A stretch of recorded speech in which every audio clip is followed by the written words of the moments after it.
这是一条普通的溪水，它从大山深处款款流来。这是一条奇特的溪水，充满着大山的灵性。它流出过王羲之，流出过谢灵运，它把千年风流镶嵌在中国的文化史上。浙江东部的这条清澈的善溪，日复一日，默默地流淌着，流淌着。月山青哎，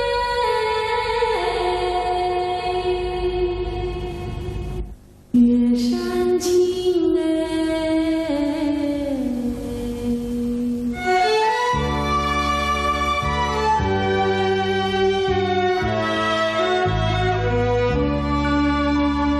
月水长流月山青，相映一却梦魂萦。人生百年惜百年，重回首，本惜花春秋。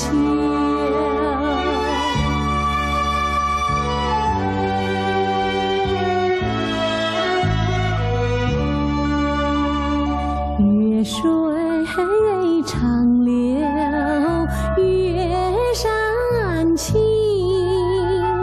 几代红绫，几代情。人生有涯亦无涯，为花发桃李满天下。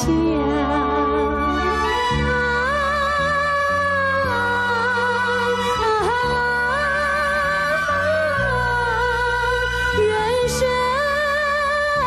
有涯亦无涯，人生有涯亦无涯，桃李满天下，满天下。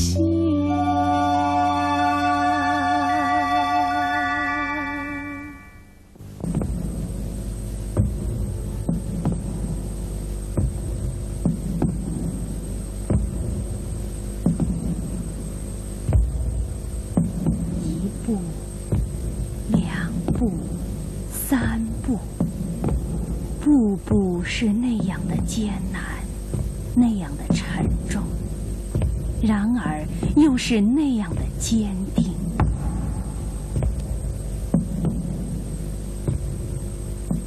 一天，一月，一年，岁月是那样的漫长，那样的无情，然而又是那样的公正。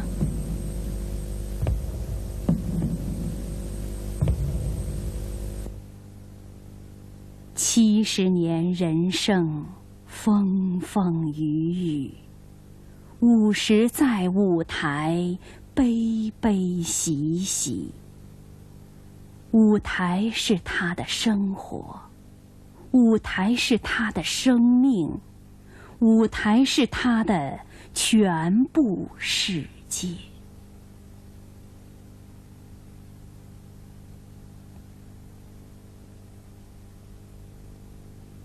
人老了，身残了，嗓子沙了，他无法改变大自然的规律，可同样，大自然也无法磨灭他热爱舞台的痴情。他依然站在这个舞台上，用生命的余晖去照亮这个有限而又无限的空间。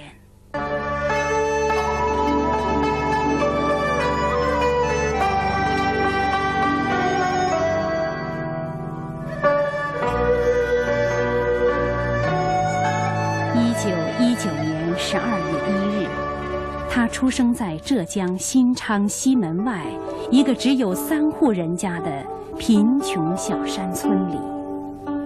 家乡的青山绿水虽然无法改变他的贫困，但却以天地的钟灵毓秀哺育了他的灵魂，浸润着他美丽善良的心灵。他10岁学戏，14岁出科，16岁专攻小生，20岁就像一朵小花蕾，在上海越剧舞台上初绽花斑了。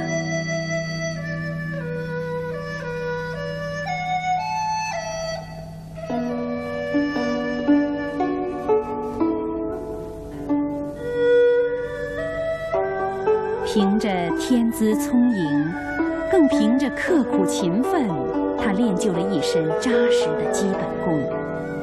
文能唱作孽，武能翻打跌。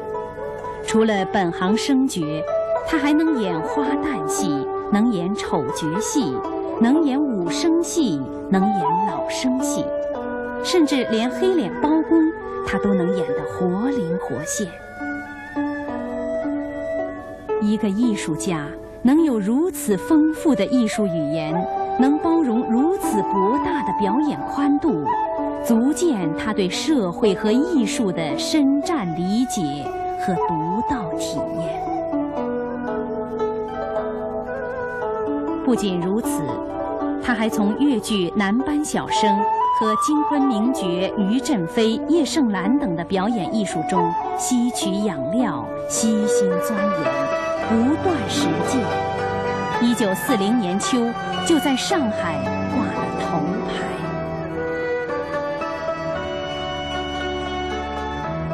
他爱桂花，桂花傲秋风而开放，留清香在人间。在他看来，这正象征着傲岸不羁的人格。他把原名尹喜花改为尹桂芳，以表明心志。他经常接触电影、话剧，新文艺的现实主义方法使他对旧越剧的内容和形式产生了日益强烈的改革欲望。1942年，当袁雪芬倡导越剧改革时，他便积极响应并投身其中。他请来了洪英、韩毅、兰流、徐进等同仁担任编导，在龙门大戏院演出了《云破月圆》《沙漠王子》等一大批志在改革的新戏。以他为首的芳华对越剧改革做出了重大贡献。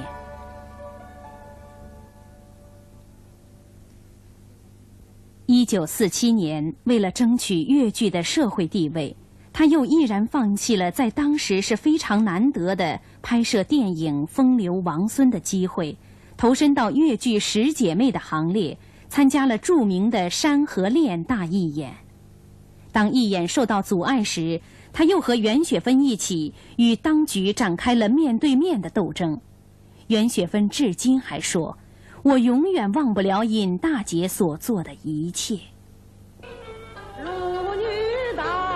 尹桂芳钟情于艺术，艺术也没有辜负了她。在不断的学习、改革和实践下，她的唱腔和表演日趋成熟，逐渐形成了具有自己独特风格的尹派艺术，被上海越剧观众公认为越剧皇帝。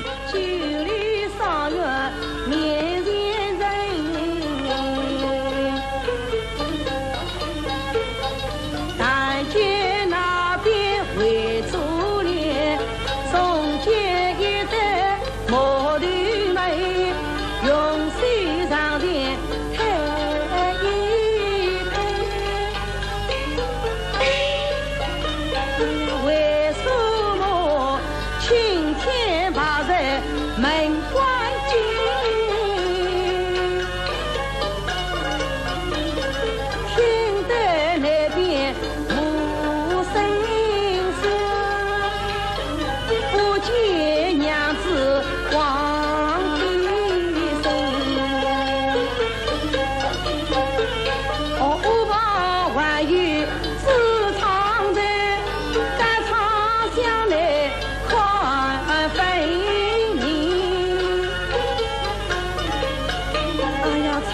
腿高来看不见。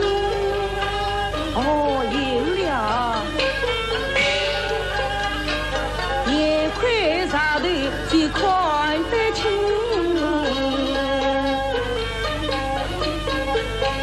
万岁举目向南望，只见一间小草，小小香台草上摆，父母叫一分两旁，三枝清香炉中插，粉蔬菜要桌上放。第一碗白香红灯天堂肉，第二碗有点鱼儿破皮香，第三碗香橙蘑菇炖豆腐，第四碗白菜香瓜炒千张，第五碗酱烧葡萄浓又浓，第六碗酱油花椒在花上。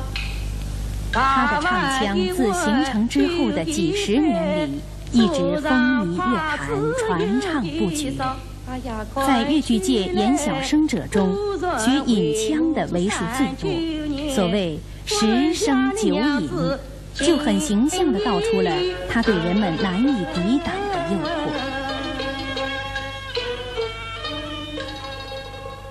尹派唱腔韵味醇厚，淳朴隽永，低回流畅。起腔是尹派曲调的一大特色，他的起腔与众不同，感情深沉，特别柔和。娘子，娘子。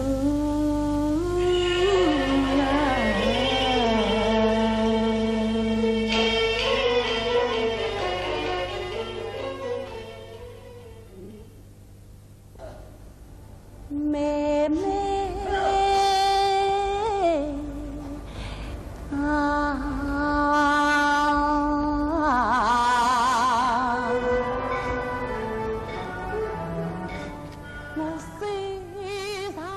变速也是尹派唱腔的一大特色。尹桂芳常用几十句乃至100多句大段叙述性轻板，通过速度节奏的不断变化，逐层推进，以表现人物复杂的内心世界。这种在大段唱腔中进行的层次性结构布局，打破了越剧唱腔4平8稳的状态，显示了他独到的功力。大武神家教顺民，民警要随无良民，中等人家教顺民，内弱内卖内点心，贫穷人家教顺民，不要银子分二分。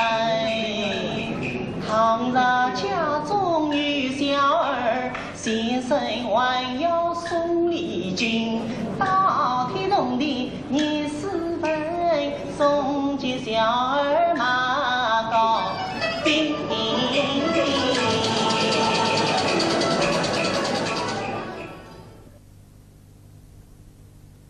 尹桂芳的表演讲究手眼身法步的和谐运用，演技精湛优美，潇洒细腻。他还特别注意人物性格的刻画。1954年华东戏曲汇演，他主演的《屈原》获表演、音乐和剧本3项1等奖。他在该剧中一扫越剧小生的脂粉气，成功地塑造了一个饱经忧患却始终矢志不渝的封建士大夫形象。可惜由于条件的限制，尹桂芳没有为我们留下影视资料。现在我们看到的都是她在身体致残、尚未康复的情况下的演唱。文上草，文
一鸟于天堂，看人死，害怕颠倒，无是非。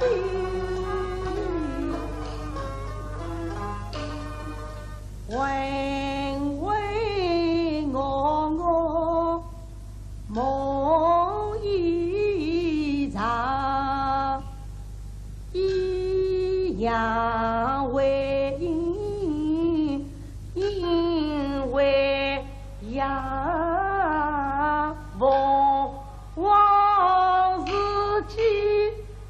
寄望我，君不见，却愿花宝高在四无上，为我不能治国民分家邦，举目看天地愿望，玉立红花分苍天，公道在红方，在红方。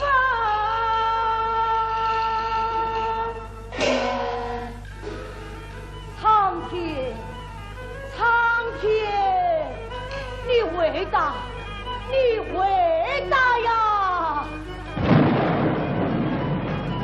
天瓦风雨，红衣人，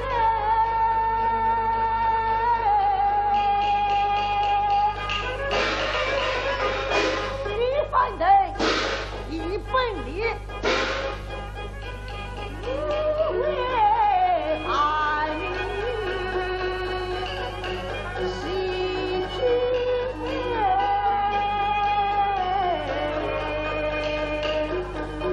奉把我命令你，替我把真正的药不开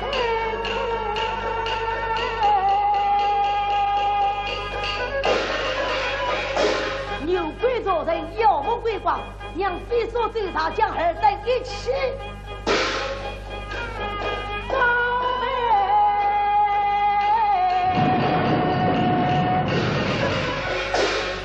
连日里间才撇9天，怕光顺顺变化万千，须知黑暗撇开。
1959年，为了支援福建前线，尹桂芳放弃了上海优越的演出条件和生活环境，率芳华越剧团到福建安家落户。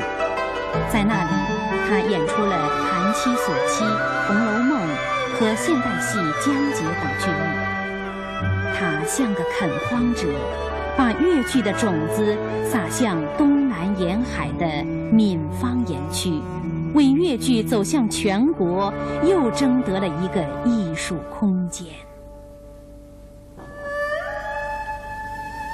这样一位在艺术上和人格上都值得称道的好人，在文革中也不能幸免劫难。他终于积愤成疾，半身瘫痪。他失去了健康的双腿，再也不能像以往那样潇洒自如地表演了。有什么比一个表演艺术家失去表演能力更痛苦的呢？然而，他并没有倒下，他那醉人的唱腔依然像一束金桂，向大地，向长空，透发着沁人心脾的芬芳。不来子了，不来子了。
两小才空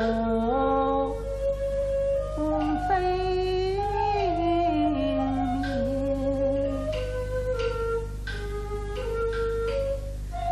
到来我有妹妹都长大，共度西夏在花林，我若是破釜掏心真情态，妹妹是心头早有去不言，到如今无人共把西厢渡，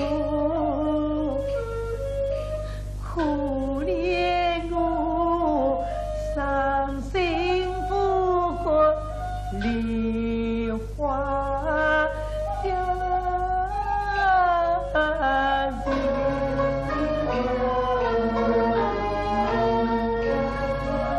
记得你一红润上了的眉岗，你是人不会心也不眠。妹妹呀，你为我一往情非把冰天，我为你是醉里梦里长相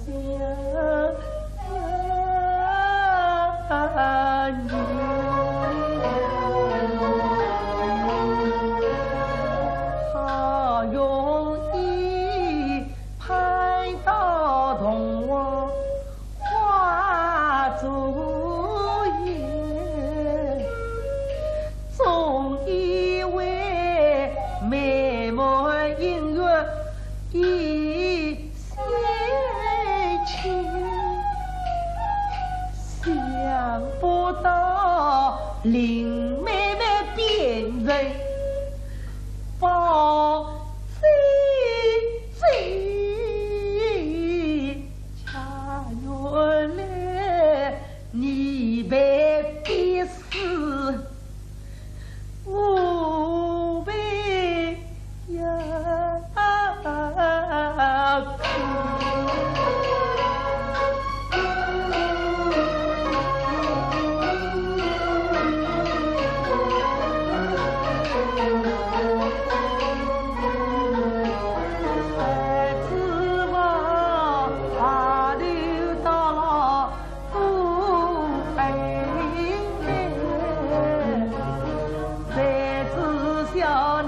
黄龙宫，多是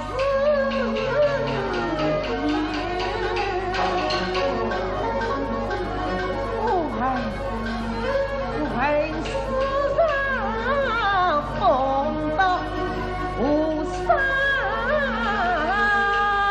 情，必怕你为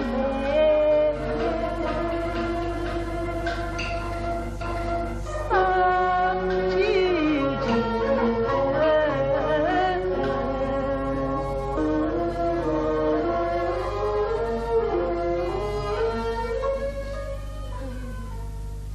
娘子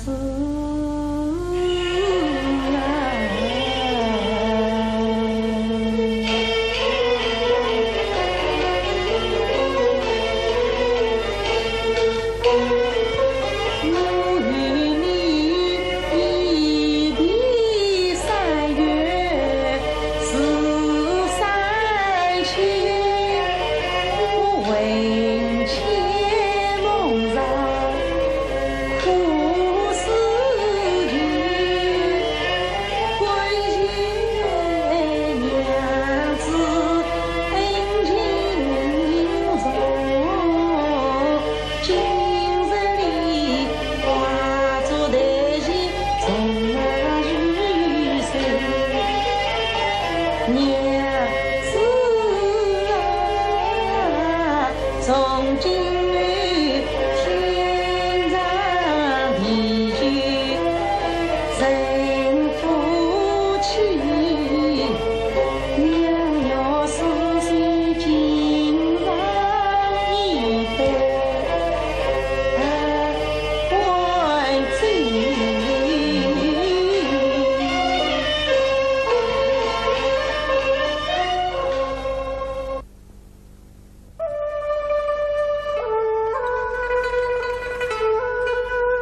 是什么力量，使数以千万计的人民对尹桂芳的声腔艺术表现出这种如痴如醉的偏爱？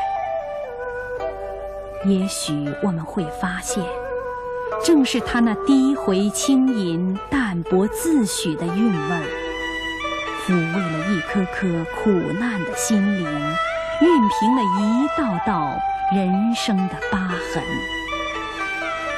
当一个人在人生的旅途上走得太累时，他一定会喜爱上尹桂芳的歌唱，因为他从本质上歌唱着人生的美丽，歌唱着生命的艰难与倔强。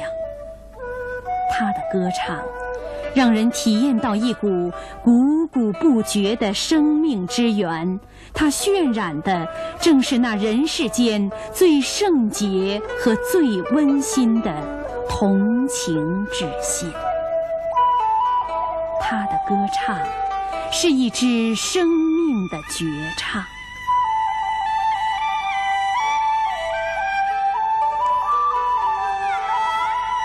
他没有孩子，可他并不孤独，他有众多的学生，一朝一夕，一板一眼，一个接一个，一代传一代。他像春蚕吐丝，像红烛焚身，把自己的生命化为温暖，化为光亮，去滋润后来者。尹小芳、赵志刚、毛微涛、萧雅，一大批尹派传人似雨后春笋脱颖而出。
曾见他一一笑日过福人民，国母啥日去过境，本必江山难看你，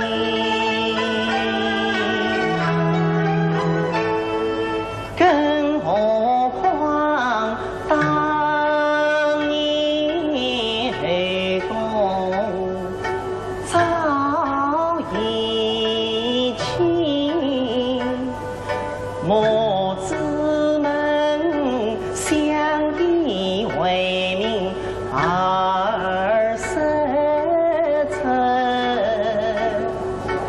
母子泪儿心中女儿日梦常常真，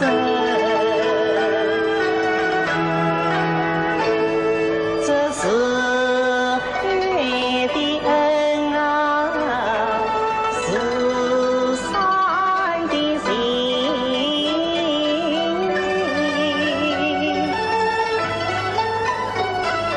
千丝寒绿寒绿千丝，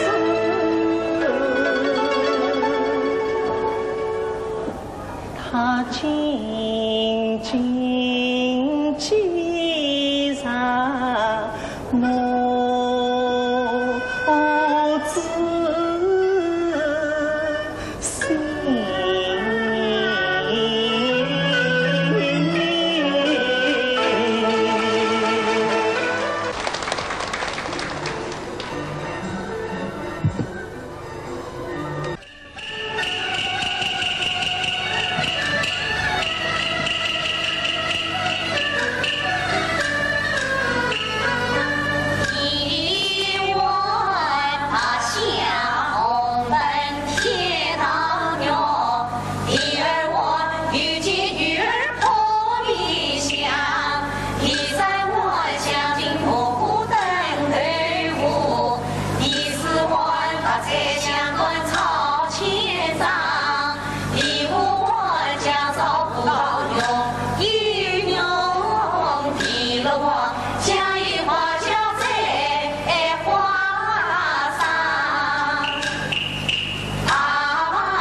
水长流，是为了汇入大海，获得永生；桂花默默的芬芳，是为了把生命化作馨香，长留人间。50年前，他从这儿起步，他身后留下的是一条闪光的痕迹。如今，这堵残墙成为一个神圣的祭坛，它把50年的奋斗升华成一种力量，凝聚为一种价值。人生还有比这更高的意义吗？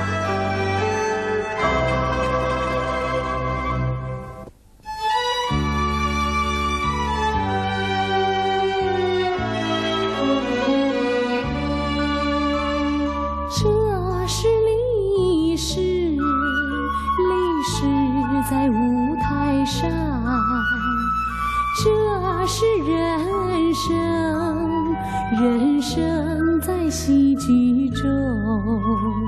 戏剧用人生历史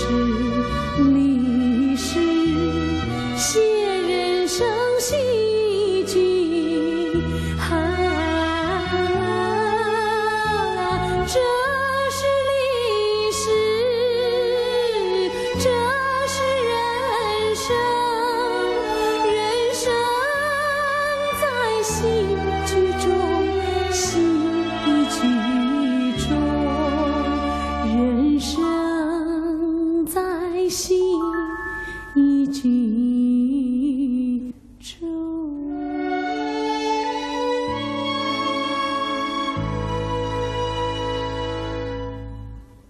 步，三步，步步是那样的艰难，那样的沉重，然而又是那样的坚定。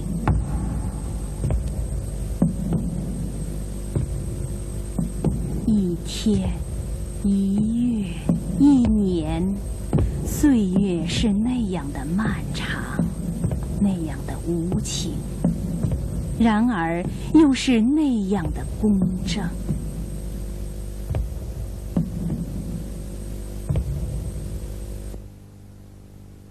70年人生，风风雨雨，50在舞台，悲悲喜喜。舞台是他的生活，舞台是他的生命，舞台是他的全部世界。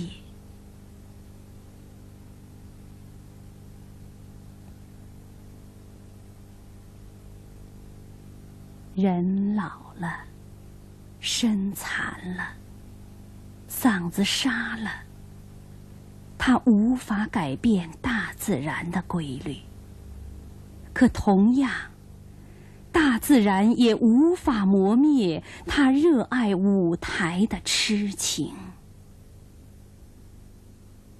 他依然站在这个舞台上，用生命的余晖去照亮这个有限而又无限的空间。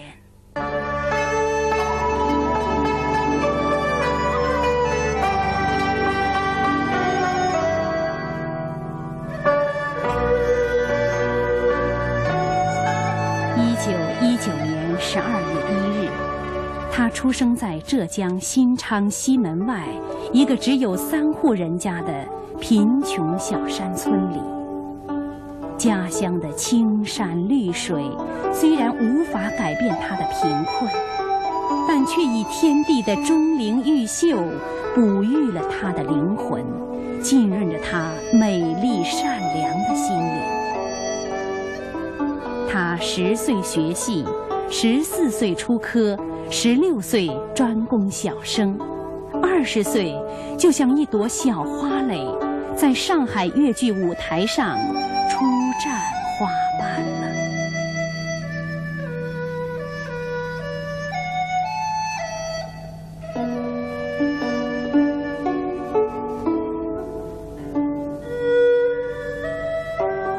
凭着天资聪颖，更凭着刻苦勤奋，他练就了一身扎实的基本功。文能唱作孽，武能翻打跌。除了本行生角，他还能演花旦戏，能演丑角戏，能演武生戏，能演老生戏，甚至连黑脸包公他都能演得活灵活现。一个艺术家能有如此丰富的艺术语言，能包容如此博大的表演宽度，足见他对社会和艺术的深湛理解和独到体验。不仅如此，他还从越剧男班小生就看得清，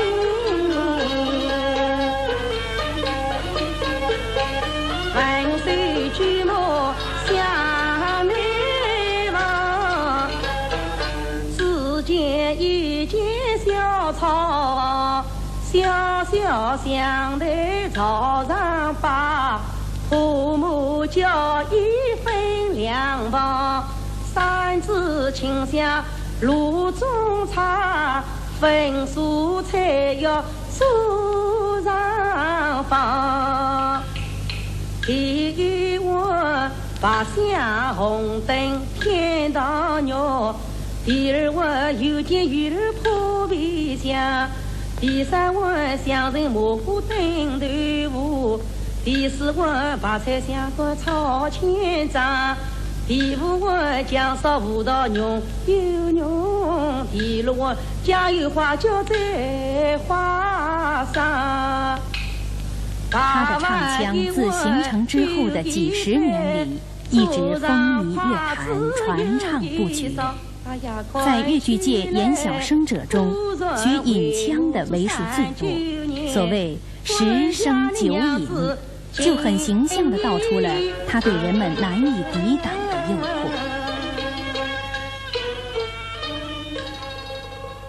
尹派唱腔韵味醇厚，淳朴隽永，低回流畅。起腔是尹派曲调的一大特色，他的起腔与众不同，感情深沉，特别柔和。娘子，娘子。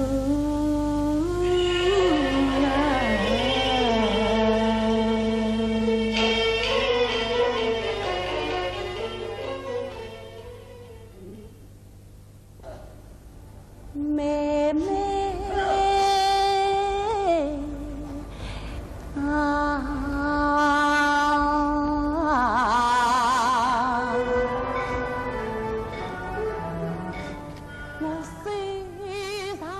变速也是尹派唱腔的一大特色。尹桂芳常用几十句乃至100多句大段叙述性轻板，通过速度节奏的不断变化，逐层推进，以表现人物复杂的内心世界。这种在大段唱腔中进行的层次性结构布局，打破了粤剧唱腔4平8稳的状态，显示了他独到的功力。大武神家教顺民，民警要随无良民。中等人家教顺民，内弱内外内点心。贫穷人家教顺民，不要银子分2分。倘若家中有小儿，先生还要送礼金，到天动地24分，送给小儿马高兴。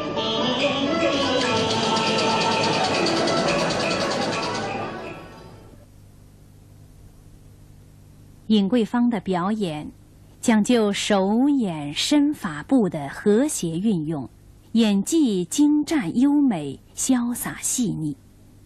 他还特别注意人物性格的刻画。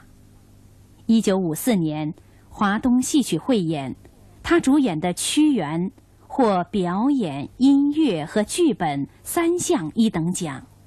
他在该剧中一扫粤剧小生的脂粉气，成功地塑造了一个饱经忧患却始终矢志不渝的封建士大夫形象。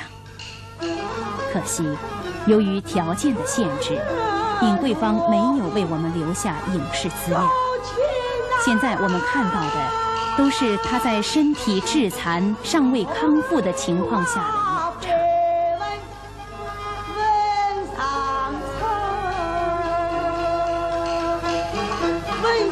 唱。为我居心多反复，问上苍为我做事太荒唐，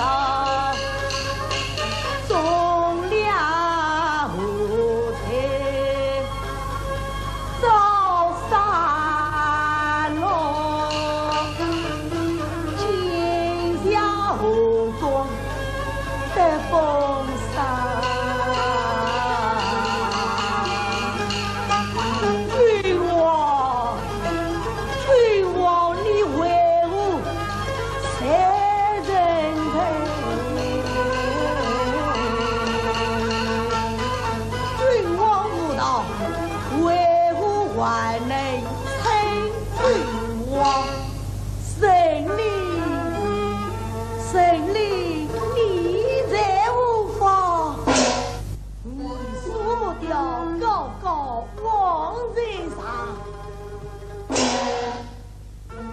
若是贵人之事，都要吗？万不走些什么应有于天堂？看人世，害怕颠倒，无是非。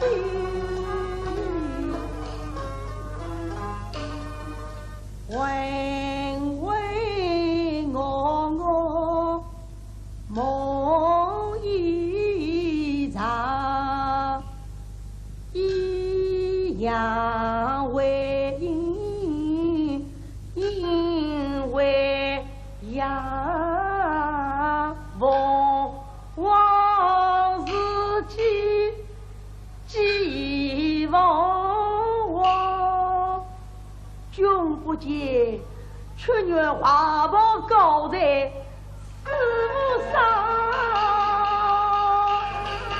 为我不能治国民分家邦，举目看天地愿望，玉立红花，很长天风刀在红方，在红方。和金昆名角于振飞、叶盛兰等的表演艺术中吸取养料，悉心钻研，不断实践。1940年秋，就在上海挂了头牌。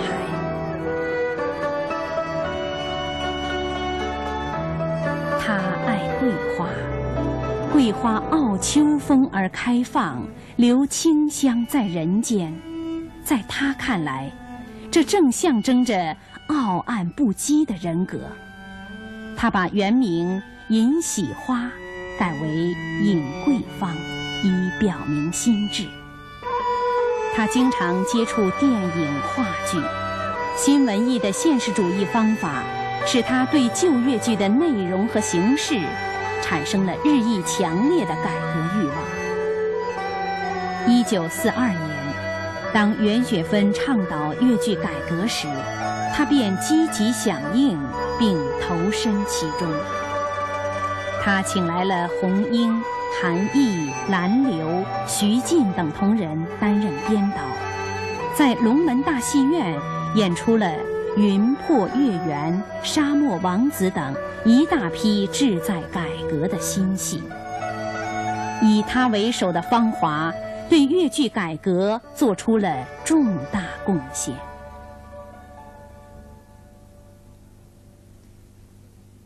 1947年，为了争取越剧的社会地位，他又毅然放弃了在当时是非常难得的拍摄电影《风流王孙》的机会，投身到越剧十姐妹的行列，参加了著名的《山河恋》大义演。当义演受到阻碍时，他又和袁雪芬一起与当局展开了面对面的斗争。袁雪芬至今还说：“我永远忘不了尹大姐所做的一切。”尹桂芳钟情于艺术，艺术也没有辜负了她。在不断的学习、改革和实践下，她的唱腔和表演日趋成熟，逐渐形成了具有自己独特风格的尹派艺术，被上海越剧观众公认为越剧皇帝。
去高来看不见。哦，有了，眼快上头。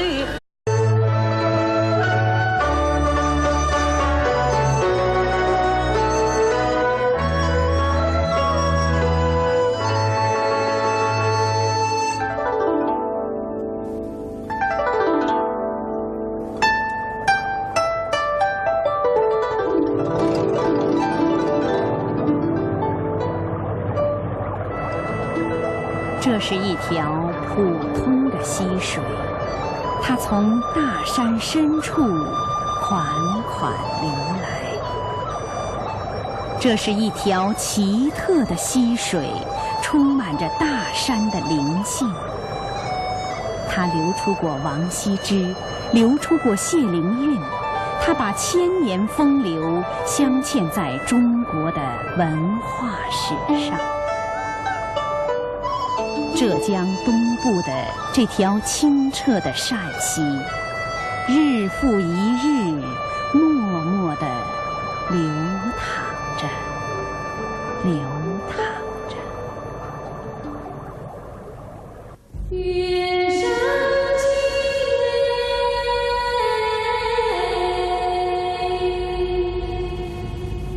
月山青月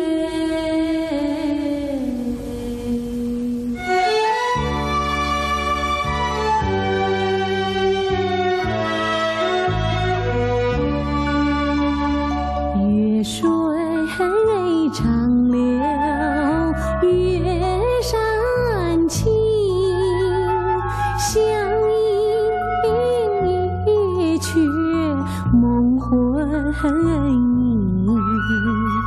人生百年惜百年，重回首，本惜花春秋。